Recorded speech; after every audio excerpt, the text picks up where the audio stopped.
तरीदु तरीद यअलमु मा ज़हरा व मा बतना व मा खफिया व मा अलना वस्सलातु वस्सलामु अला अशरफिल अंबिया'i खातिमिन नबिय्यीन सय्यिदिल मुरसलीन शफीइल मुज़निबीन सय्यिदिल अव्वलीन वल आखिरीन सय्यिदिना व हबीबिना नबिय्यना व करीमिना व मौलाना मुहम्मद सल्लल्लाहु अलैहि वसल्लम अब्दुहु व रसूलुहु बिल हुदा व दीनिल हक़्क़ि अरसला अम्मा बादु फ़अऊज़ु बिल्लाहि मिनश शैतानिर रजीम बिस्मिल्लाहिर रहमानिर रहीम ज़ुय्यना लिन्नासि हुब्बुश शहवाति मिनन निसाइ वल बनीन आमन्तु बिल्लाहि सदक़ल्लाहुल अज़ीम बिबरकति इन्नल्लाह व मलाइकतहु युसल्लूना अलन नबी या अय्युहल्लज़ीना आमनू सल्लु अलैहि व सल्लिमू तस्लीमा।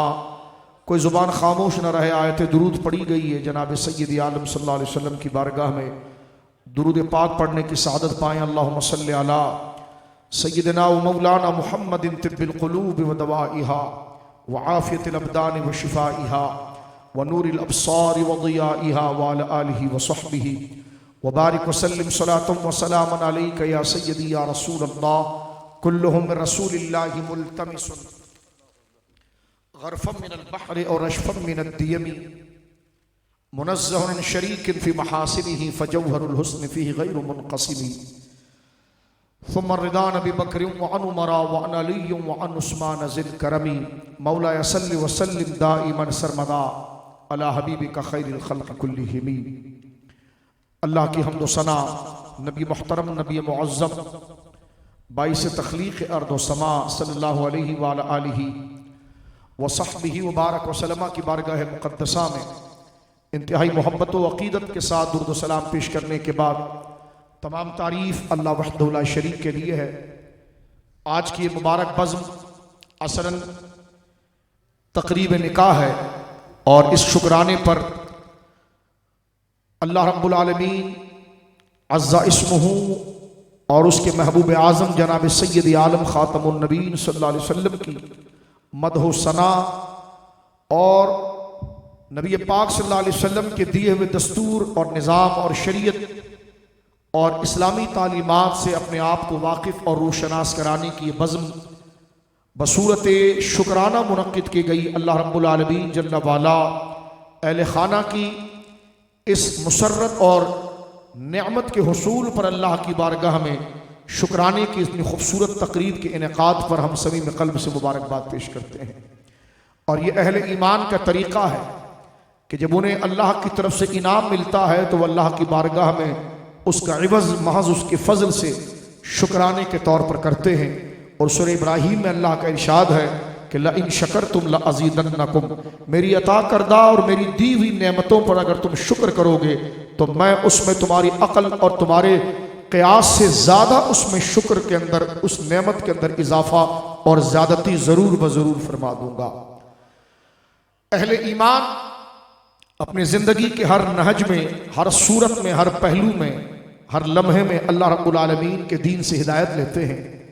अगर गम और तकलीफ़ हो तब भी वो दीन की पाबंदी करते हैं, खुशी और मुसर्रत हो तब भी वो दीन की पाबंदी करते हैं।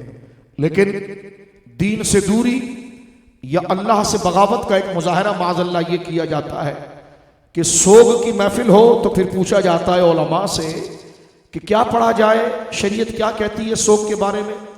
लेकिन खुशी हो तो उसमें शुत्र बेबहार और अपनी मर्जी और अपनी मनमानी पसंद से जिस एतबार से भी चाहे वो खुराफात का एहतमाम करें।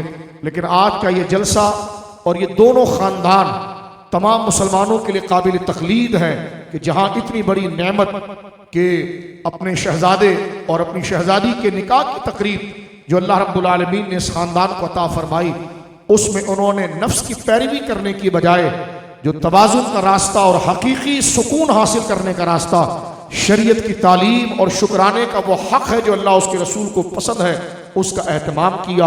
अल्लाह रब्बुल आलमीन दोनों ख़ानदानों को बेबहा बरकतें, नुसरत और इज़्ज़त अता फरमाए। और हमारे मुआशरे में शादी ब्याह की महफिलों में जो खुराफात और बिदआत और हिंदुआना रस्मों के ज़रिए खुशी को मनाया जाता है या ऐसी आदतें उसमें लाई जाती है जो शरीयत के ख़िलाफ़ है, आज उन तमाम बिदआत और खुराफात का खात्मा ये ख़ानदान कर रहा है। और तमाम मुसलमान खानदानों को बता रहा है कि जब तुम्हें अल्लाह नेमतें दे तो फिर उसका शुक्र हिंदवाना और कुफार और हराम कामों से नहीं किया जाता, बल्कि अल्लाह उसके हबीब के जिक्र, उसकी शरीयत की बालादस्ती से किया जाता है। इतनी बुनियादी खिदमत पर मैं, कोई ताल्ली नहीं है, कोई बनावट नहीं है, इस माहौल को कि शादी की तकरीब है और उसमें उलमा मौजूद हैं, सुलहा मौजूद हैं, सनाखा मौजूद हैं, शरीयत की तालीम है। सुभान अल्लाह, सुभान अल्लाह, सुभान अल्लाह। ऐसे अंधेरे माहौल के अंदर शरीयत की शमा को रोशन रखने पर अल्लाह रब्बुल आलमीन इस खानदान को तमाम नेमतों की रोशनी दुनिया व आखिरत में, इनकी औलादों को क़यामत तक और आखिरत में भी अल्लाह ताला फरमाए। मेरे दोस्तों बुजुर्गों, शुक्र एक एवज है। चंद बातें जरा समाप्त करते हैं, उसके बाद तकरीब का सिलसिला, क्योंकि सनाख्वानी का सिलसिला जारी भी है। जय्यद उलमाए किराम यहाँ पर तशरीफ़ फरमा है। हज़रत अल्लामा मौलाना क़िबला आरिफ हुसैन साहब क़िबला मद्दज़िल्लहुल आली हैं। हज़रत अल्लामा ग़ुलाम हुसैन साहब दामत बरकातुहुल आलिया, जय्यद उलमाए किराम सनाख्वाना मुस्तफ़ा मौजूद हैं। ज़रा तवज्जो के साथ थोड़ी देर के लिए निकाह की अहमियत पर थोड़ी बातें जो उसका फ़लसफ़ा है चंद वक्तों में जिक्र करते हैं। पहले शुक्र का फ़लसफ़ा समझ लीजिए। शुक्र असल में इवज़ है, बदला है। यानी कोई हम पर मेहरबानी करे तो वो तो हम पर करम कर चुका, लेकिन हम इवज़ में क्या दें, क्योंकि हर चीज़ जानिबैन से होती है, दोनों जानिब से होती है। जब मोहसिन, तवज्जो चाहता हूँ, जब मोहसिन एहसान करने वाला, मुनइम इनाम करने वाला जब इनाम कर दे तो जिस पर इनाम हुआ है वो बदले में क्या दे, बदले में वो शुक्र अदा करे। और शुक्र का मतलब ये है, शुक्र का फलसफा ये है कि वो बोली बोले, वो अदाएं इख्तियार करे, वो माहौल बनाए जिससे मुनइम और मोहसिन खुश हो जाता है। ऐसी कोई हरकत, हज़रत पीर साहब मौजूद है, हज़रत क़िबला पीर गुलशन इलाही साहब चिश्ती निज़ामी दामत बरकातुहुल आलिया। मेरे दोस्तों बुजुर्गों, ये शुक्र का बिल्कुल अमल की नीयत से थोड़ी देर के लिए इस बात को समझिए। शुक्र है बेनिफिट, सॉरी शुक्र है एवज़, उसका बदला देना। यानी किसी ने हम पर अगर एहसान किया, प्यास लगी थी पानी दिया, तो हम कुछ ना कुछ तो उसके इस एहसान करने पर, इनाम देने पर हम करेंगे ना। तो जो इवज़ में हम उसके साथ कोई भलाई करेंगे वो बनेगा शुक्र। अल्लाह के हुजूर शुक्र क्या है, और आप जानते हैं कि शुक्र उन्हीं कलिमात से अदा किया जाएगा, उसी चेहरे से अदा किया जाएगा, उसी बोली से अदा किया जाएगा, वैसे माहौल से अदा किया जाएगा जिस माहौल को, जिस बोली को वो मुनइम पसंद करता है। मसलन गौर कीजिए, एक सादा सी मिसाल मैं जल्दी से देता हूं। मेरे दोस्तों बुजुर्गों, हैदराबाद के अंदर रात के 1 बज रहे हों और एक बंदा, आप ही का दोस्त, चौराहे पर तन्हा खड़ा हो, गाड़ी ना हो, कोई सवारी ना हो, और आप गाड़ी से गुजरें, आप गाड़ी रोकें, उनसे कहें कि हाजी मेरे साथ बैठ जाओ, मैं तुम्हें घर तक छोड़ता हूं, तो बताइए आपने उस पर एहसान किया कि नहीं किया? अगर दोस्त ना हो तो ज्यादा करीब आने वाली मिसाल कि आप चौराहे पर खड़े हुए हैं, तवज्जो सुनिए, मैं दीन बयान कर रहा हूं, मुंह में कोई चीज ना चले, क्योंकि अगर जितने हम संजीदा बैठेंगे उससे हमें उस बात का वकार पता चलेगा। और गिरद नवा में खड़ा हुआ बंदा कहेगा कि जनाब जिस अंदाज में, जिस संजीदगी में और जिस सिंसियरिटी से और जिस कॉन्सेंट्रेट से वो सुन रहे थे, लगता था सबसे इज्जत वाली बात उनसे की जा रही है। तो लिहाजा मुंह में कुछ ना हो और बैठने के आदाब जरा मलहूज रखें तवज्जो के साथ। मेरी और आपकी कोई इज्जत नहीं है, शरीयत की सबसे बड़ी इज्जत है। अब जरा गौर कीजिए मेरे दोस्तों बुजुर्गों, आगे बात लेकर चलता हूं। आप एक जगह पर खड़े हुए, चौराहे पर, रात का अंधेरा है और करीब से एक शख्स गुजरा, उसने आपको सवारी पर बिठाया, तो उसने एहसान किया कि आप घर पर किससे पहुंचते, घर तो बहुत दूर था, खुदा ना करे आपसे कोई हादसा हो सकता था, वो घर तक आपको पहुंचा रहा है। तो अब जब उसने एहसान किया तो खुद ब खुद आपके दिल के अंदर कोई पाकीज़ा जज्बा उसके लिए पैदा होगा। वो जो पाकीज़ा जज्बा पैदा होगा ना, वो होगा शुक्र। अब आप अपने आप को प्रिपेयर करेंगे और अपनी तमाम तवज्जो को मुज्तमे और जमा करेंगे और अपने जहन में बोलेंगे, यार ऐसा कौन सा जुमला मैं बोलूं जो ये खुश हो जाए, ऐसी कौन सी अदा इसके सामने पेश करूं जिससे ये राजी हो जाए, इसकी कौन सी ऐसी चीज की तारीफ कर दूं जिससे ये खुश हो जाए, फौरन आप कहेंगे माशाल्लाह आप ड्राइविंग बहुत अच्छी करते हैं। एक जुमला ऐसा भी कह सकते हैं आप, माशाल्लाह आप ड्राइविंग बहुत अच्छी करते हैं, माशाल्लाह आपके अखलाक बहुत अच्छे हैं, आपने लिबास बहुत, कपड़ा बहुत अच्छा पहना हुआ है, आपने अमामा शरीफ टोपी बहुत अच्छी बांधी पहनी हुई है, आप ड्राइविंग बहुत अच्छी करते हैं, आपकी घड़ी बहुत अच्छी है, आपकी आवाज बहुत अच्छी है, आपका स्टाइल बहुत अच्छा है। यानी हर उस चीज को जिसने आप पर एहसान किया है, आप इवज में उस पाकीज़ा जज्बे को अमली शक्ल देना चाहते हैं कि जिससे वो खुश हो जाए, जो उसकी पसंद हो। तो लिहाजा शुक्र में सबसे पहले इनाम करने वाले की जात की तारीफ होती है, फिर जिस बोली को वो पसंद करे, जिस निजाम को वो पसंद करे। ऐसा तो नहीं हो सकता कि मैं गाड़ी में बैठ जाऊं आपके साथ, कोई बैठ जाए आपके साथ और सपाट मुंह लेकर बैठा हो, चेहरे से कोई रिस्पांस ना दे, जो स्माइल ना दे, कोई एहसास ना दे, कोई आपकी बढ़ोतरी और आपकी गोया के मेहरबानी का इजहार ना करे, और उतरते वक्त धड़ाम से दरवाजा बंद करे जोर से और कहे शुक्रिया, आप मुड़कर भी नहीं देखेंगे। तो लिहाजा इस बात से जहन खुल जाना चाहिए कि अल्लाह जब इनाम करता है तो बंदा जो शुक्र अदा करता है तो उसमें उस अंदाज में करे जो बोली उसे पसंद आती है, उनकी तारीफ उसके हुजूर करे जिनकी तारीफ से वो खुश हो जाता है, वो अदाएं उसके हुजूर इख्तियार करे जिन अदाओं से वो खुश होता है। तो आज देखें इस घराने में ये नेमत आ रही है तो इन्होंने रब को खुश करने के लिए उसकी हम्द को बयान किया और उसकी पसंदीदा जात जनाब रसूलुल्लाह की तारीफ और तौसीफ जो जिनकी तारीफ को वो खुद पसंद करता है वो अहतमाम किया, उलमा को पसंद करता है, अपने उलमा को बुलाए, माहौल को इख्तियार किया। ये शुक्र की खूबसूरत ताबीर है। और फिर जुबान से कहा सुभान अल्लाह व बिहम्दिही सुभान अल्लाहिल अज़ीम। तो मेरे दोस्तों बुजुर्गों, शुक्र कभी ऐसा नहीं हो सकता कि सिर्फ जुबानी जमा खर्च हो, यानी सिर्फ जुबान से कहा आपका बहुत शुक्रिया और गुस्से से देख रहे हो, तो ये कौन सा शुक्र है?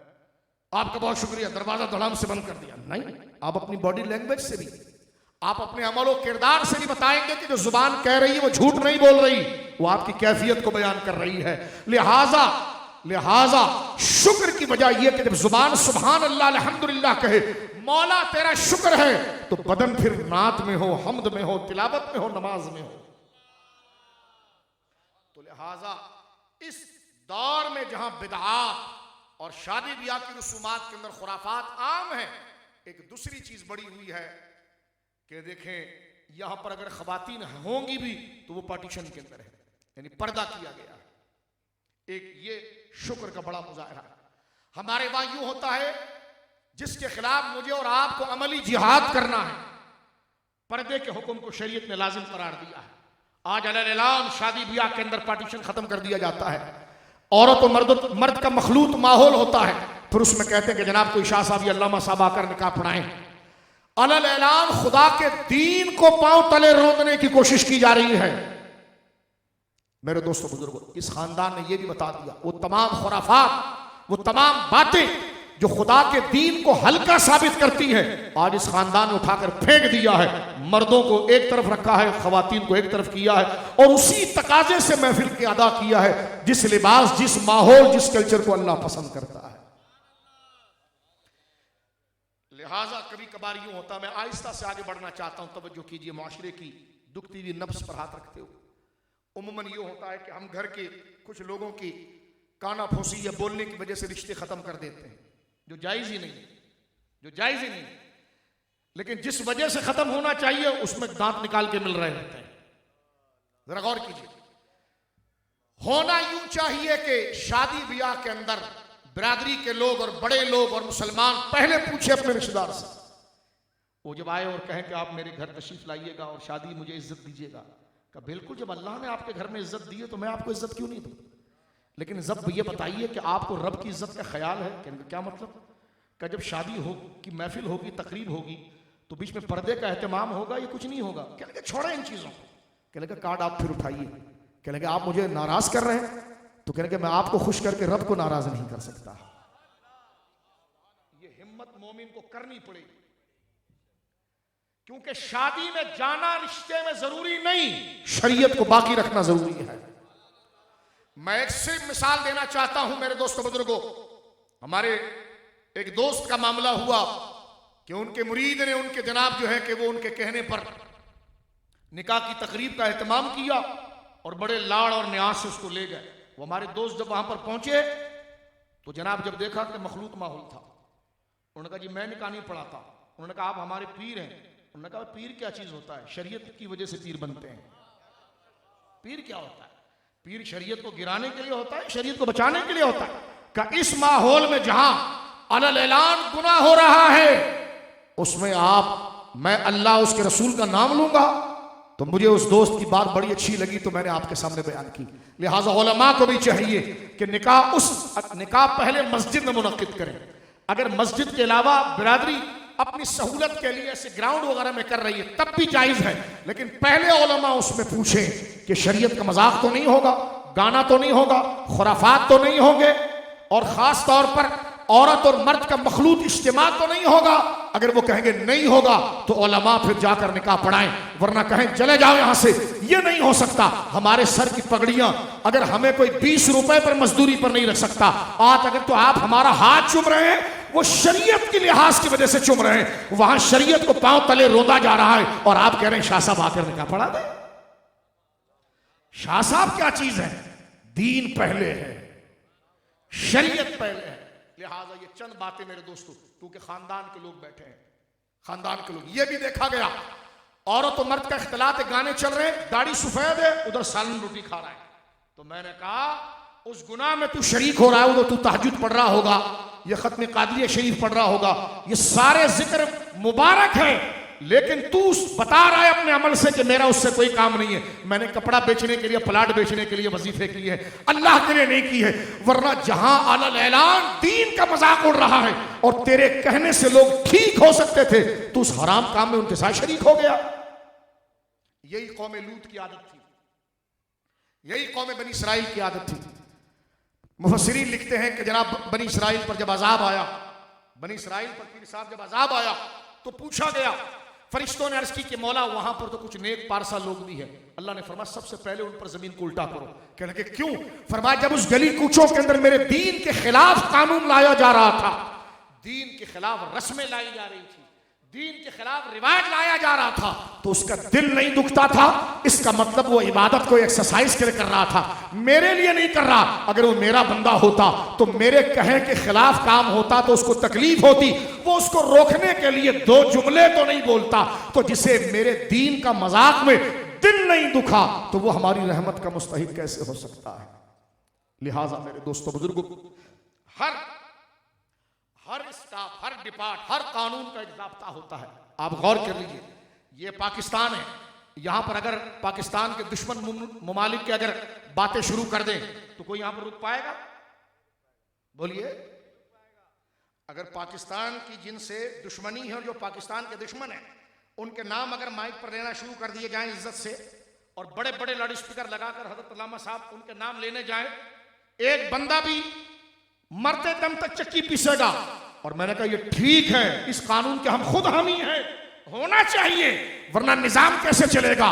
तो मैंने कहा जब अल्लाह के बंदे होकर अल्लाह के दीन के साथ सबसे बड़ी गद्दारी माइक पर चल रही हो तो सफेद दाढ़ी और नमाजी और बरादरी के बड़े होकर हम कैसे बर्दाश्त करें? मैं और आप इस माशरे में शरीक, लेकिन ये खानदान काबिल तकलीद है। मैं आपके सामने छोटे जुमले नहीं कह रहा, ना कोई जज्बात में हो। आज आप लिख लें कि आपने कितनी बड़ी नेकी कमाई है। आपने इस अंधेरे माहौल के अंदर शरीयत और सुन्नत और हुसैनियत के चिराग को रोशन किया है, और आपने बता दिया है हमारे नजदीक रिश्ते बाद में हैं, शरीयत का कानून पहले। यहां पर स्टेजों पर आर्टिस्ट डांस करने वाले फुस्साक फुज्जार दीन के बागी नहीं, बल्कि ये रोशन चेहरे वाले, दाढ़ी इमामे वाले उलमा बैठे, और ये खानदान बता रहा है हमें वही लोग पसंद है जो अल्लाह को पसंद है और उसके रसूल को पसंद है। तो लिहाजा मैं अम्मार मियाँ के वालिदैन और दोनों जानिब से जो हमारी बेटी आने वाली है उनको सलाम अकीदत पेश करता हूँ कि अल्लाह रब्बुल आलमीन इस खानदान को अजर अता फरमाए। ये रस्मी जुमले नहीं है, कभी दीन से वफा करो तो तुम्हें पता चले कितना बड़ा काम कर दिया है। बंदा तंजीमी हो तो समझ जाता है कि तंजीम की कदर क्या है।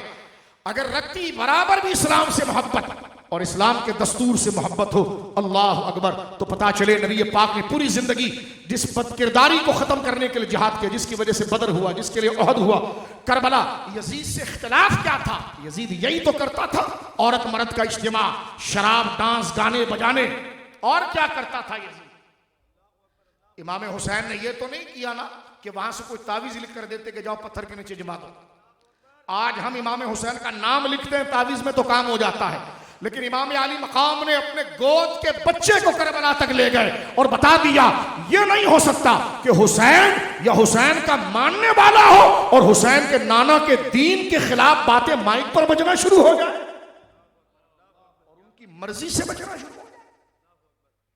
हमारे हाथ में पुलिस का डंडा तो नहीं है कि हम डंडा उठाएंगे, और ये हमारे लिए इस्लामी मुमालिक में जायज भी नहीं है। हम डंडे की बात नहीं कर रहे, वो तो इंतजामिया का काम है कि एफआईआर या जनाब जो है कि वो, हमारा काम है तलकीन का। जब अल्लाह के दीन, जब अजानें बुलंद होती है, किसी को खुशी ना हुई, उसको पता ही क्या ईमान क्या है। जब गाने बज रहे हो और औरत मर्द का एक मखलूत इज्तिमा हो और मर्ज इज्तिमा हो, कंबाइंड इज्तिमा हो, उसका दिल ना दुखे, उसको क्या पता कलमा क्या और सजदे का गुदास क्या है। लेकिन जब उसको अजानों की आवाजों से मजा आए, मस्जिदों की रौनक को देखकर वो खुश हो, वाह मेरे रब का घर कितना प्यारा बना है, बोलो सुभान। जो औलिया के दरबार को देख करके वाह वाह, जिन्होंने पूरी जिंदगी मेरे रब के दीन पर पहरा दिया, आज देखो उनके गुंबद आसमानों को छू रहे हैं, बोलो ना सुभान अल्लाह। तो जिसको अल्लाह के लिए प्यार आए और जहां नाफरमानी गाने बजाने देखे तो मुंह मोड़ ले वहां से, कहेंगे हजरत आप तो बड़े नरम मिजाज थे, आप तो मीठे इस्लामी भाई, मीठे आलिम थे, आप तो मीठे सैयद थे। फरमा मैं मीठा रब के लिए था, जिसके लिए वो कहेगा उसके लिए मीठा हो, जिसे वो पसंद नहीं करेगा मैं उसके करीब भी नहीं जाता। यह है अल-हुब्बु फिल्लाह वल बुग़्ज़ु फिल्लाह। बात समझ में आ गई आपकी? अल्लाह मुझे और आपको अमल की तौफीक दे।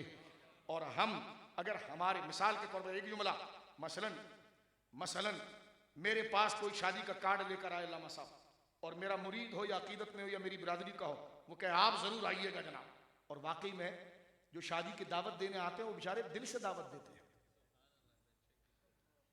ना खाना खिलाना मकसूद होता है ना खाना मकसूद होता है, एक गैदरिंग इज्जत का बाइस है। जैसे देखो सारे रिश्तेदार जमा, अल्लाह सबको सेहत दे और सलामती दे, एक इज्जत का बाइस है। लेकिन उसमें सबसे बड़ी इज्जत किसकी है? अल्लाह की, क्योंकि मेरी और आपकी इज्जत बरादरी खून और ब्लड की वजह से नहीं है, अल्लाह के लिए एक दूसरे को हम पसंद करते हैं। ऐसे जुड़कर आप बैठे हैं, इसमें आप सब एक खानदान के नहीं हैं, लेकिन देखो अल्लाह के नबी की मोहब्बत ने आपको ऐसे जोड़ दिया जैसे सगे भाई नहीं जुड़ते। तो असल मोमिन का रिश्ता सूबा, नस्ल, बरादरी नहीं होती। मोमिन का असल रिश्ता सरकार की गुलामी होता है कि मैं सिंधी बाद में हूं, पठान बाद में हूं, बलोच बाद में हूं, मुहाजिर बाद में हूं, पहले मैं मुस्तफवी हूं, पहले मैं मुस्तफवी हूं, पहले मैं मुस्तफवी हूं। मेरे दोस्तों ये इज्तिमाइयत लाजिम है। एक जुमला सुनिए, मसलन एक बंदा मेरे पास आए, समझा रहा हूं मैं आपसे, एक बंदा मेरे पास आए और कहे आप मेरी बिरादरी के हैं या मेरे मुर्शिद हैं या मेरे मुरीद हैं या जो भी है, इज्जत से कहे और कहे कि आप हमारी शादी में जरूर आए, तो पहला सवाल मेरा होना चाहिए, बिल्कुल आऊंगा, हॉल कहां पर, ये कहां पर, लेकिन पहला सवाल होना चाहिए कि गाने बजेंगे वहां पर? ये मजाक नहीं है, गाना शरन हराम कती है। देखो लोगों को ये बात हल्की क्यों लग रही है अल्लामा साहब? इसलिए कि गलत को जब आप गलत नहीं कहेंगे ना तो गुनाह का काम भी लोगों के नजदीक बड़ा आसान हो जाएगा। क्या गाना गाना क्या? अगर आप पढ़ना शुरू करें तो शरीयत मुतहरा ने गाने की मजम्मत पर कैसी वईदें दी है। गाना जिना का मंतर है, हुजूर ने फरमाया जिना, शराब, सूद, गाना बजाना ये जहन्नम के काम हैं, जहन्नम में ले जाने वाले काम है, अलियाज़ु बिल्लाह। लेकिन हमने गलत को गलत कहा ही नहीं, क्योंकि हमने बंदे घेरने थे। मैंने कहा बंदों को अपने लिए नहीं घेरो, अल्लाह की तरफ लाओ, सच बता दो, अल्लाह तौफीक देगा तो आ जाएंगे, नहीं आएंगे तो कम से कम जहन्नम से बच जाएगा कि तूने सच बता दिया है। इसलिए कुरान ने कहा था या अय्युहल्लज़ीना आमनू, यही जिम्मेदारी आलिम की है, यही बिरादरी के बड़े की है, यही घर के बाप की है कि कू अनफुसकुम व अहलीकुम नारा, पहले खुद को जहन्नम से बचाओ और फिर अपने बच्चों को जहन्नम से बचाओ। यानी हक बात कर दो कि बेटा सब कुछ पसंद है, बेनमाजी होना पसंद है, बेटी सब कुछ पसंद है लेकिन बेपर्दगी पसंद नहीं है, बेटा सब कुछ पसंद है रोजा छोड़ना पसंद नहीं है, ताकि वो कहे कि मेरा बाप जो मुझे छाती से लगाए नहीं थकता आज वो गुस्सा दिखा रहा है, तो पता चला वाकई में मेरा बाप भी किसी से डरता है और मुझसे मोहब्बत वो किसी की वजह से करता है, और वो कौन है? अल्लाह है। ये एक पैगाम है मेरे दोस्तों। तो अगर वो दे और कहे कि आप हमारी शादी में आइएगा, तो पहले पूछा जाए गाना बजाना होगा? वो कहेगा इससे क्या होता है, आप आइए, आप हमारे मुअज़्ज़ज़ हैं। उधर पार्टीशन होगा कि खवातीन एक तरफ मर्द एक तरफ, क्योंकि कुरान का हुक्म है, सूरह नूर पूरी इस पर उतरी है। सिर्फ जबानी दावा करोगे मैं सारे कुरान को मानता हूं, अगर सिर्फ जबानी दावा और अमल ना हो ना, तो मरते वक्त रूह जब निकलेगी तो कलमा जुबान पर नहीं रहता मेरे दोस्तों। पूरी सूरत है, एक आयत नहीं। एक आयत भी होती, एक आयत का इशारा भी कुरान में होता तो नूर है। पूरी सूरत है पर्दे के बयान में, यहां तक है कि अपनी सगी मां से भी पर्दे का जिक्र है वहां पर, सगी बेटी से भी है। यानी वो वक्त जो आराम का वक्त है, मसलन जैसे हमारी बहनें घरों में जब मासियां आ जाती हैं और दोपहर में काम कर रही होती हैं, तो वो दुपट्टा तो हमेशा अपने सर से तो नहीं बांध सकती, माँ बेटी तो नहीं बांध सकती, बहन नहीं बांध सकती। वो चाहती है कि मैं थोड़ा रिलीफ पाऊं, दुपट्टा उधर रखकर झाड़ू मारूं, तो उनका भी ये चाहता है कि इस हाल में मेरा बेटा मुझे ना देखे, इस हाल में मेरा भाई मुझे ना देखे, इस हाल में मेरा मामू मुझे ना देखे, इस हाल में मेरा चचा मुझे ना देखे, महरम ना देखे। रब ने सूरह निसा के अंदर, सूरह नूर में पाबंदी लगा दी। फरमाया जब घर में जाओ तो पहले इजाजत लो, उस वक्त में के जो वक्त उनके रिलीफ का वक्त होता है। इसी तरह आज मेरे बच्चों ये होना चाहिए, आपका घर अगर ग्राउंड +1 है, ऊपर है या नीचे है, आप या घर से बाहर चले गए और आपको पता है कि घर के अंदर अम्मी काम कर रही हैं, अम्मी किचन के अंदर हैं, तो ख्वाब बेटे पहले पूछे अम्मी मैं आ जाऊं किचन में? यह है इस्लाम। तो माँ जरा दुपट्टा अपना सही कर ले, हाँ बेटा आ, क्योंकि पाक बास खातून भी ये चाहती है कि मेरा बेटा भी मुझे उस हाल में ना देखे जिस हाल में मैं रहना चाहती हूं। दुपट्टा माँ ने एक तरफ रखा है, बेटी ने एक तरफ रखा है, तो लिहाजा घर में भी आए, भले आपका घर है, ऐसी दरवाजा खोल के ना आए, पहले सलाम अलैकुम बैल दें, बताएं मैं आ रहा हूं, ताकि बहनें अगर अपना दुपट्टा एक जगह पर रखकर बैठी हैं, बात कर रही हैं, या जनाब अपनी दिगर सहेलियों के साथ बैठी हैं, तो जनाब वो अपने आप को उस कपड़े के साथ आरास्ता कर लें जिसमें वो चाहती है कि मेरा सगा भाई भी मुझे देखे तो इसी हालत में देखे। ये खूबसूरत मजहब इस्लाम है, जिसमें हर दिन बहन का है, हर दिन मां का है। गोरे ने तो क्लब्स कर गया, सारी दुनिया हम देख आ गए, सिर्फ मसनूई दुनिया है। माँ और बाप को उठाकर ओल्ड हाउस में फेंक कर आ गया। अब जो दिल, क्योंकि इंसान है ना हजरत, इंसान है ना अल्लामा साहब, तो अंदर से माँ की मोहब्बत जागती है, तो साल में एक दिन कहता है फादर डे मदर डे। मैंने कहा थू है तेरे निजाम पर कि एक साल में माँ को उठाया जिस माँ ने तुझे पैदा किया। और कुरान क्या कहता है, हाय हाय वदात उम्मुहु कुरहौ हमलत उम्मुहु कुरहौ व वदात कुरहा, कि बड़ी तकलीफ से माँ ने उसको पेट में उठाया और बड़ी तकलीफ से माँ ने उसको जना। इस्लाम बताता है कोई एक दिन नहीं, हर साथ हर सेकंड माँ का है। बोलो सुभान अल्लाह। हर सेकंड बाप का है, हर सेकंड भाई का है, हर सेकंड बहन का है। आज हमारा फरसूदा घटिया निजाम और घटिया मीडिया कहता है आज मदर डे। मैंने कहा तुम उनके हराम के पैसे खाकर होते होंगे, हमें यह ना बताओ, हम तो जब तक माँ के पांव ना चूमे तो हमारा डे ही शुरू नहीं, बाप के हाथ ना चूमे तो हमारा डे ही शुरू नहीं होता। अपने भाई से अगर प्यार से ना मिले, बहन के सर पर हाथ ना रखे, मुर्शिद का चेहरा ना देख ले, अपने रिश्तेदारों से अगर मोहब्बत से ना मिले, यह है इस्लाम। खुदा के वास्ते हैदराबाद के गैरत में मुसलमानों, ये निजाम अपने अंदर से नहीं निकालना। ये निजाम निकल गया तो तुम ऐसे हो जाओगे जैसे जिस्म है और उसमें रूह नहीं है। तवज्जो है आपकी? बात को खत्म करता हूं। शौहर के हुकूक बीवी के ऊपर बहुत है। मैं अपने बेटे अम्मार से बात करना चाहूंगा और इसके तवस्सुस से पूरी दुनिया से। देखो अल्लाह खुद फरमाता है सूरह आल इमरान में, ज़ुय्यिना लिन्नासि हुब्बुश शहवाति मिनन निसाइ वल बनीन। वक्त दीजिए ना तो हम आपको बताएं इस्लामी मुआशरत क्या है, लेकिन मैं बात को समेटता हूं क्योंकि निकाह की तकरीब भी है। अल्लाह ने फरमाया कि अल्लाह कहता है, मेरे बच्चों, बुजुर्गों, बड़े भाइयों, अल्लाह कहता है हमने खुद औरत की मोहब्बत, हमने खुद तुम्हारे अंदर बेटे की मोहब्बत, हमने खुद तुम्हारे अंदर सोने की मोहब्बत, हमने खुद तुम्हारे अंदर चांदी की मोहब्बत, हमने खुद तुम्हारे अंदर सवारी की मोहब्बत, हमने खुद तुम्हारे अंदर तिजारत की मोहब्बत, हमने खुद तुम्हारे अंदर माल को जमा करने की मोहब्बत, ये सब जमा करके रखी है। क्यों? अगर ये नहीं करते तो सोसाइटी बनती कैसे? सोसाइटी तवज्जो है आपकी। सोसाइटी, कल मैं एक जगह तकरीर कर रहा था कि देखो रब जो है ना वो माँ से ज्यादा बंदे को चाहता है। मैंने कहा माँ क्या चाहती है? माँ भी जो चाह रही है वो रब ने उसमें डाला है, वो कैफियत रब ने ही डाली है उसमें। वरना जब तक माँ की शादी ना हुई थी वो कुंवारी थी, और बाप की शादी ना हुई वो कुंवारा था, वो तो नाक और मट्ठी ना लगने दे। लेकिन जब शादी हो गई, वही बच्चा अगर खुदा ना करे बदन पर पेशाब भी कर दे तो ना माँ को बुरा लगता है ना बाप को बुरा लगता है। ये दिल किसने बदल दिया? उस रब ने बदला। अगर वो रब औलाद की मोहब्बत दिल में ना डालता तो तू बड़ा कैसा होता, तेरी औलाद कैसी होती, उसकी औलाद कैसी होती, और खानदान कैसा बनता। तवज्जो है आपकी मेरे भाइयों, गौर कीजिए आप। अल्लाह कहता है औरतों की मोहब्बत यानी बीवियों की मोहब्बत, ज़ुय्यिना लिन्नास से अट्रैक्ट कर दिया, अट्रैक्शन पैदा किया, मुज़य्यन कर दिया तुम्हारे अंदर। अल्लाह फरमाता हमने खुद तुम्हारे अंदर निकाह की मोहब्बत को डाला है। क्यों डाला? अरे अगर निकाह की मोहब्बत को नहीं डालते तो अफजाइश नस्ल कैसे होती? अफजाइश नस्ल नहीं होती तो फिर जनाब जो है वो खानदान कैसे बनते, बंदे कैसे होते, सोसाइटी कैसी होती।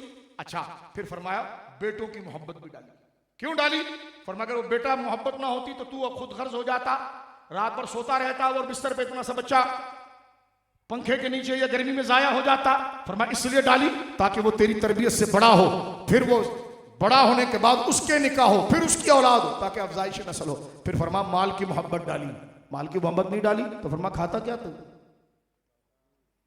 फरमाया सवारियों की मोहब्बत डाली तो मसाफत कैसी तय करता। रब फरमाता ये सारी मोहब्बतें हमने डाली है, लेकिन इसको इतना इस्तेमाल कर जितना इसकी जरूरत है। इसको हमारे मुकाबले पर नहीं ले आना। हम कुछ कह रहे हो, बेटा कुछ कह रहा हो, ऐसा ना करना। हम कुछ कह रहे हो, बीवी कुछ कह रही है, ऐसा ना करना। फरमा हमारे लिए इनको इस्तेमाल करना। हमारे, मुख्तसर कर रहा हूं, हमारे लिए इसको इस्तेमाल करना। इनमें इतना ही मशगूल होना जितना हमने बताया है, लेकिन जब हम आवाज दें तो फिर इसको छोड़कर हमारे पास आना। तो मौला इसके पास क्यों है? फरमा यही तो आजमाना है तुझे कि तू पूरा उधर जाता है या हमारी तरफ आता है। एक तो इसलिए उधर डाला तुझे ताकि मुआशरा बने, दूसरा उसी बीवी को तेरे लिए आजमाइश बनाया, उसी औलाद को तेरे लिए आजमाइश बनाया कि उसके खाने पीने के लिए तू कोई हमारे निजाम की तमीज करता है या जो मांगे तू उसको ला कर देता है।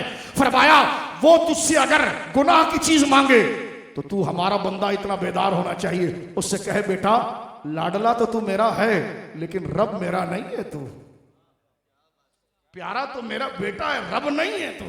मैं तुझे वही दूंगा जिसकी इजाजत मेरा मालिक देगा। तो जो है वही जहांगीर की बात कि तुझे दिल दिया है, ईमान नहीं दिया है। बच्चे से कहा जाएगा कि तुझे दिल दिया है, ईमान नहीं। ये प्यारा बैलेंस इस्लाम बयान करता है। अब आखिरी बात सुनिए। अब हमारा शहजादा अम्मार, अल्लाह इसको सलामत रखे, मर्दों के लिए अल्लाह ने क्या फरमाया? अर्रिजालु क़व्वामून अलन निसा। हमने मर्दों को औरतों के ऊपर कव्वाम बनाया है, अफसर बनाया है। क्या बनाया? क्या बनाया? जिम्मेदार बनाया है। इसका मतलब बर्दाश्त मर्द ने करना है, सुलह मर्द ने करनी है, बुर्दबारी का मुजाहरा मर्द ने करना है, जल्दबाजी नहीं। चाय में चीनी नहीं फेंक। मैंने कहा खुदा ने तुझे कव्वाम बनाया है और तू औरतों से नीचे ज्यादा उतर के जज्बाती कर रहा है। इतना नाजुक मिजाज तो औरत का नहीं होता कि फौरन बदल जाए। रब कह रहा है कव्वाम, क्योंकि देखो तवज्जो सुनो, अल्लाह को सबसे ज्यादा पसंद इस दुनिया का अमन है। जो दुनिया के अमन को बर्बाद करता है ना, खुदा उसको छोड़ता नहीं है। देखो उलमा तशरीफ फरमा, अल्लाह हर गुनाह को कब्र और आखिरत तक ले जाता है ताकि माफ कर दे। दो गुनाह माफ नहीं करता, उसको दुनिया में इसको निपटाता, एक जानी और शराबी, क्योंकि जिना के जरिए लोगों का तकद्दुस पामाल होता है। उसने जहां मुंह उठाया बदकारी कर ली किसी भी रिश्ते के साथ, तो इससे निजाम में फसाद आता है। तो जो भी निजाम में फसाद लाएगा खुदा उसको नहीं छोड़ेगा। ऐसा गुनाह जो निजाम और सोसाइटी का फसाद न बने खुदा उसमें ढील दे देता है, लेकिन जो निजाम और सोसाइटी का फसाद बने खुदा उसको नहीं छोड़ता, इसलिए कि अल्लाह को इस निजाम और नज्म से बड़ी मोहब्बत है।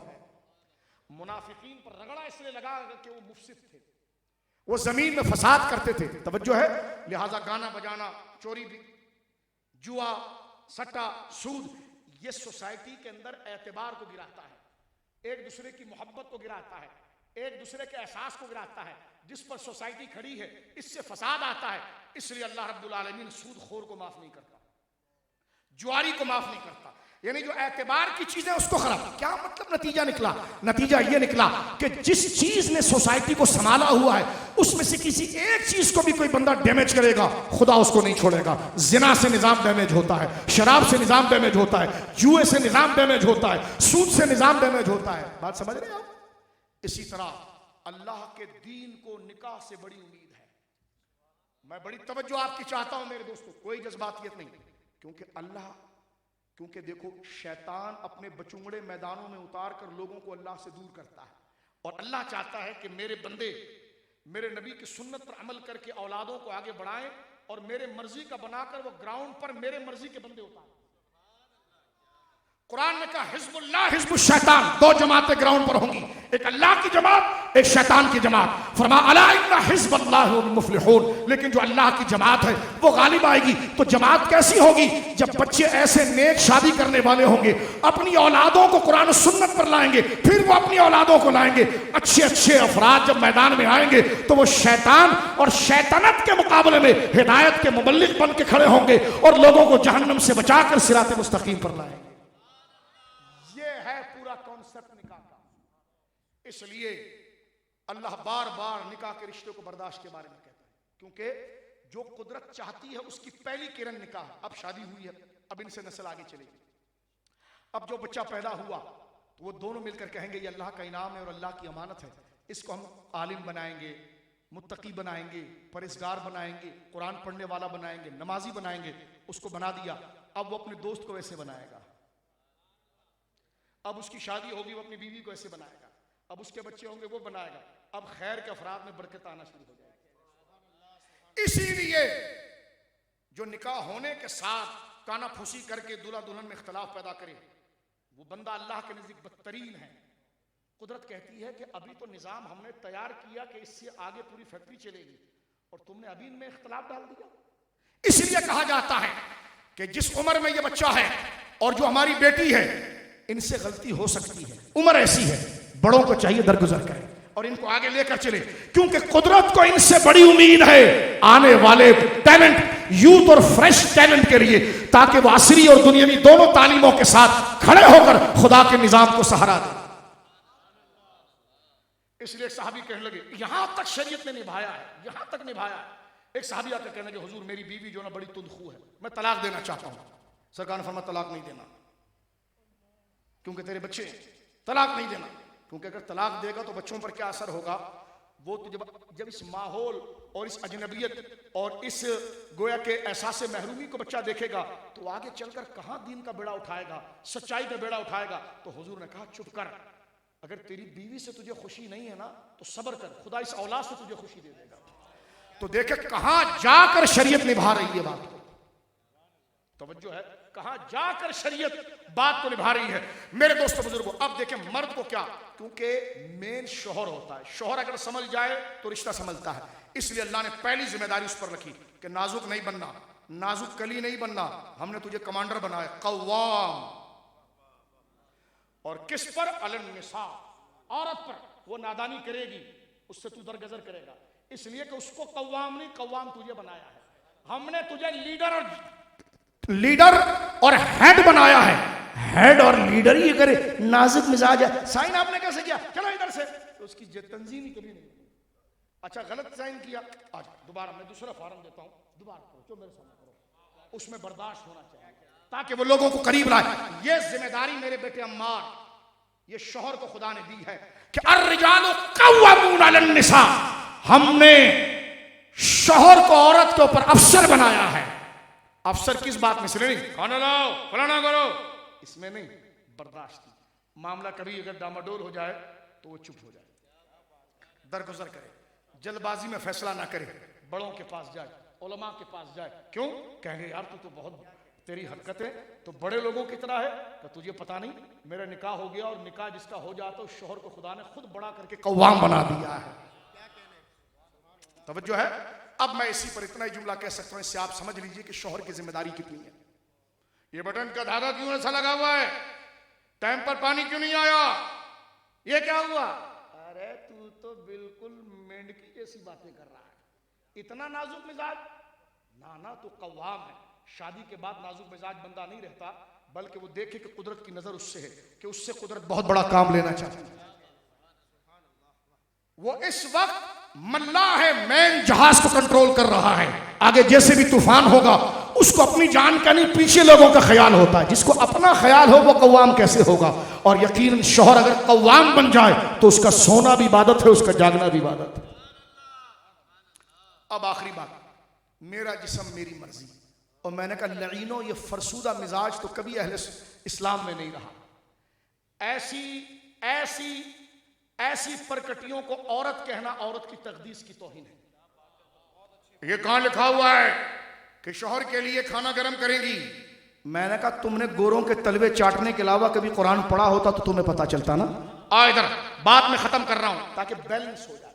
शौहर का वो दर्जा है, और दिल थाम के जरा देखे सूरतुल नहल, अल्लाह कितनी प्यारी बात फरमाता है।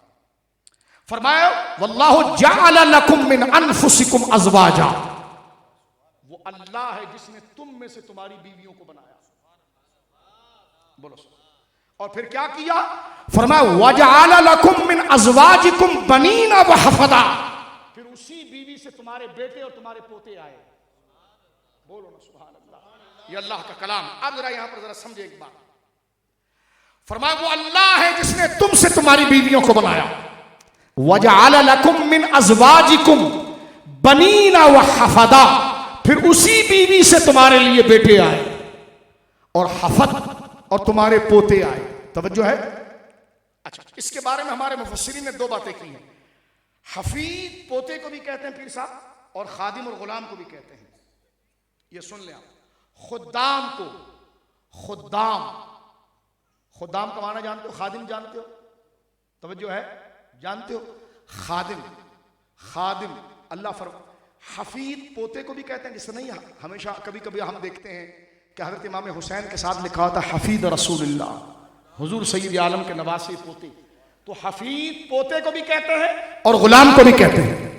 तो अल्लाह ये फरमा रहा है, अब अगर गुलाम और खादिम वाला माना लिया जाए अम्मार हुजूर पीर साहब, तो फिर आयत ये होगी कि वजअल लकुम मिन अज़वाजिकुम बनीना व हफदा, तो हमने तुम्हारे लिए तुम्हारी बीवियों को और तुम्हारे बेटों को तुम्हारा खादिम बनाया है।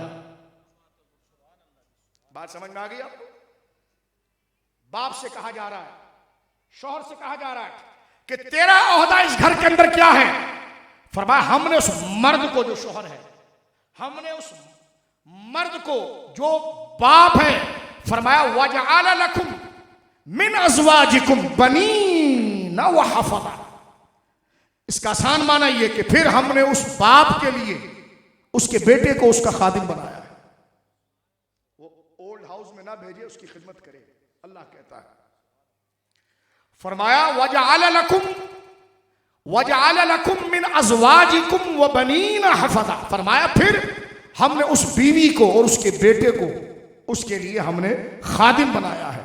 ये कुरान की नस कहती है कि बीवी जो है वो शौहर की खिदमत गुजार होगी। ये कुरान कहता है।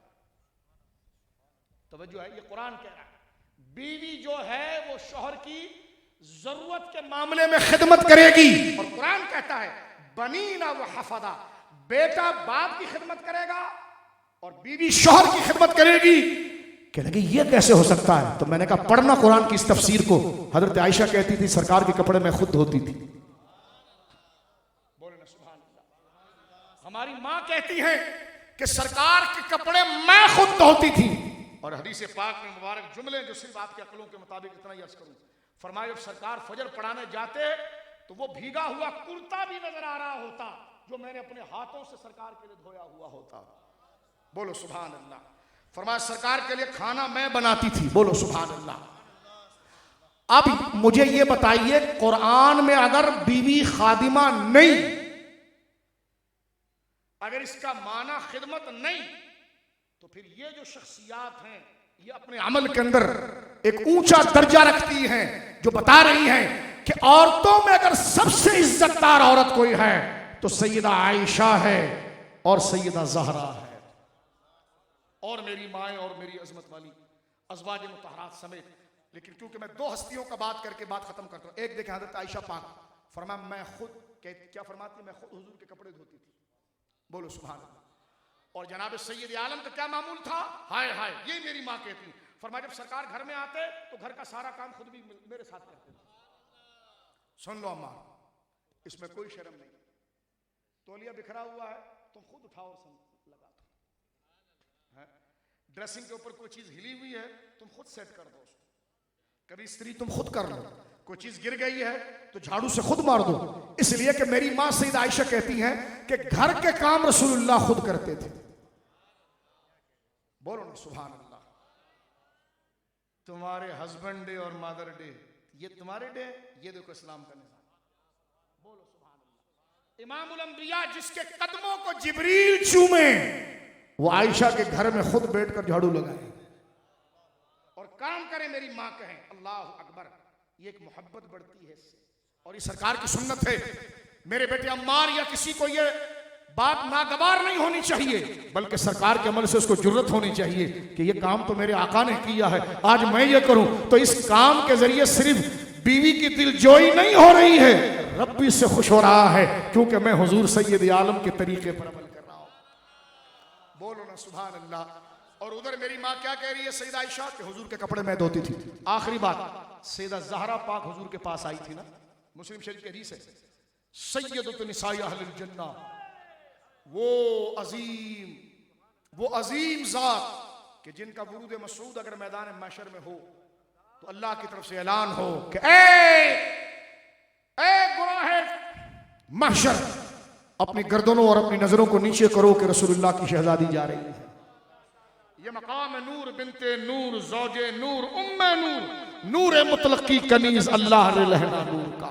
सैयदा ज़हरा पाक हुजूर के पास आई। बोलो सुभान अल्लाह। लेकिन पहले मेरी एक बात सुनिए आप, एक बात जरा तवज्जो सुनिए। कुरान पाक को जरा जहन में लाइए। और जाग रहे हो, सबसे मुश्किल शोबा गुफ्तगू तकरीर करना है, बशर्ते के अगले को अपना समझे। तब जहनों में मैं ला रहा हूं, कुरान शरीफ आपके घर में है, थोड़ी एक सेकंड के लिए आंख बंद करें और कुरान शरीफ अपने आंखों के सामने लाएं। सब लाएं, सब लाएं, सब मेरे बुजुर्ग ले आए, ले आए। अब आप यूं देखें कि कुरान शरीफ खुला हुआ है, सफेद उसका वर्क है और लिखा हुआ अल्हम्दुलिल्लाह रब्बिल आलमीन अर्रहमानिर रहीम मालिक यौमिद्दीन लिखा हुआ है। आगे नक्शा जहन में। अब सैयदा का जिक्र सुनो, जहनों का गुस्ल कर लो, तथहीर कर लो। अब सैयदा का जिक्र सुनो। सैयदा पाक आई, कहने की या रसूल अल्लाह, अब्बा जान आपके पास। अल्लाह अकबर। एक बुक्का नून, अपनी वालदा का चेहरा सामने लाओ, अपनी अम्मी का चेहरा नजरों में लाओ, अपनी दादी जान का लेकर आओ, अपनी नानी जान का लेकर आओ, अपनी बड़ी बहनों का लेकर आओ, अपनी बेटियों का चेहरा लेकर आओ। वो पाकीज़ा चेहरे लाकर अब इस बात को सुनो। सैयदा ज़हरा पाक कहती है या रसूलल्लाह सल्लल्लाहु अलैहि वसल्लम, आपके पास कुछ गुलाम आए हुए हैं तो हुजूर मेरे हाथ पर छाले पड़ गए चक्की पीस पीस के। या रसूलल्लाह एक बांदी मुझे दे दें। तो मैं पूछना चाहता हूं, इस्लामाबाद के उस चौराहे पर खड़े होकर जब उधर भारत में स्काफ पर बात आई तो ये फिरौन की लौंडियां उस वक्त कहां पर थी, और यजीद के दरबार की लौंडियां उस वक्त कहां पर थी, जब वहां पर उस एक बच्ची को तन्हा भेड़िए की तरह वो हिंदू नोच रहे थे। तवज्जो है, तवज्जो है। तो ये सब पेड़ लोग हैं। क्या है, क्या है? लेकिन इंशाअल्लाह वो गिरेंगे तो इनकी भी सारी शराफत और इंसानियत चली जाएगी। एक मुल्क ऐसा है जहां पर लोग जबरदस्ती शिर्क के फतवा, उनका करेंसी गिर गया, अब वो तनख्वाह ही नहीं देते, तो अगला आगे नाज पड़ रहा है तो मौलवी बैठा हुआ है, कह रहा है तनख्वाह नहीं, तो शिर्क का फतवा क्या थे। बात समझ रहे? तो ये सब पेड़ लोग हैं पीर साहब। अब वो गिर रहा है इंशाअल्लाह, इंशाअल्लाह खुदा तुम्हारे टुकड़े करेगा। तुमने सरकार के खाके बनाए, खुदा तुम्हारे टुकड़े करेगा इंशाअल्लाह। और ये हम नहीं कह रहे, कुरान कहता अल्लाहु यासिमुका मिनन्नास, यही गज ये जमीन है, और तुम टुकड़े टुकड़े होकर शिकार बनोगे, क्योंकि कुरान ने कहा वरफाना लका जिक्र, बुलंद अगर जिक्र किसी का है तो प्यारे मुस्तफा। बोलो सुभान अल्लाह। गुलाम है रसूल के, गुलाम है, गुलाम ये रसूल में हो जो हो ना इश्क मुस्तफा। बोलो सुभान। अब देखिए सैयदा ज़हरा पाक को, सैयदा पाक क्या फरमा रही, अल्लाह अकबर। सैयदा ज़हरा पाक कहती हैं कि हुजूर मुझे गुलाम दे दें। क्यों दे दें? कहने लगे इसलिए कि चक्की पीस पीस कर मेरे हाथ में छा लिया। तो चक्की क्या सारे मोहल्ले का आटा आता था? नहीं, अपने बच्चों के लिए पीसती थी, अपने शौहर के लिए पीसती थी। मेरी माएं गौर करें, अपने शौहर के लिए खिदमत करना यह ज़हरा पाक की सुन्नत है। अपने बच्चों की खिदमत करना यह सैयदा पाक सैयदा निसाइल अहलुल जन्ना, सैयदा निसाइल अहलुल जन्ना, सैयदा निसाइल अलल आलमीन, जन्नत की औरतों की सरदार। बोलो सुभान अल्लाह। हमारी माएं उनकी खिदमत गुजार हैं, बेशक, हमारी बेटियां उनकी खिदमत, और शहजादे जो हैं अल हसन वल हुसैन सैयदा शबाब अहलिल जन्ना, फरमाया मेरा हसन और मेरा हुसैन जन्नत के नौजवानों का सरदार है। अब आप देखें, कहा या रसूल अल्लाह आप मुझे गुलाम दे दें। सरकार ने फरमाया अच्छा ऐसा करो तुम जाओ, मैं बाद में बताता हूं। चले गई सैयदा पाक। तो कहते हैं मैं और अली और मेरे बच्चे हम घर में थे, तो सरकार तशरीफ लाए, हजरत अली लेटे हुए थे। तो सरकार ने फरमाया अली उठना नहीं बिस्तर से। अली, इतना प्यार था मौला से, अली लेटे रहो। हजरत अली कहते मैं लेटा हुआ था, सैयदा उस तरफ है, मौला अली इधर है, और बीच में सरकार आकर बैठ गए। और मौला अली कहते हैं सरकार का पांव मेरे पेट पर लग रहा था और मैं उसकी ठंडक महसूस कर रहा था, इतना हुजूर लग गया। और सरकार ने फरमाया ज़हरा मैं तुम्हें ना बताऊं कि तुम्हारे हाथ दुख जाते हैं, तुम्हारे कंधे दुख जाते हैं, तुम्हारे बदन में दर्द हो जाता है काम करके घर का, तो ऐसा करो सोने से पहले 33 दफा सुभान अल्लाह, 33 दफा अल्हम्दुलिल्लाह, 34 दफा, क्योंकि वहां तस्बीह फातिमा में 33 दफा अल्लाह अकबर कहा। इस हदीस मुबारका में रात के वजीफे में जिक्र किया कि ज़हरा और मौला अली से कहा कि सोते वक्त 33 दफा सुभान अल्लाह, 33 दफा अल्हम्दुलिल्लाह, 34 दफा अल्लाह अकबर पढ़ लिया करो, ये तुम्हारे लिए काफी है। और आज 15 सदियां गुजर गई, सिलसिला कादरिया शरीफ, चिश्तिया शरीफ, नक्शबंदिया शरीफ, सहरवर्दिया शरीफ के बुजुर्गों का यह तरीका है कि जब उनका मुरीद कहता है ना हुजूर बदन टूट रहा है, वो कहते तस्बीह फातिमा की तकरार कर ले, तेरा बदन ऐसा हो जाएगा जैसे कभी दर्द हुआ ही। बोलो सुभान अल्लाह।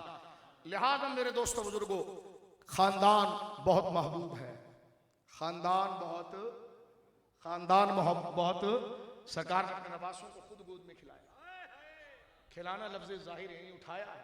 बोलो सुभान अल्लाह। जिसको लाड़ कहते हैं, प्यार कहते हैं। एक दफा सरकार को आवाज आई अलैहिस्सलाम कि इमाम हसन मुज्तबा रो रहे हैं, क्योंकि सैयदा ज़हरा का हुजरा और सरकार का हुजरा एक ही बीच में दीवार है। सैयदा आयशा ने कहा था खिड़की बड़ी रखें ताकि मैं बात करूं।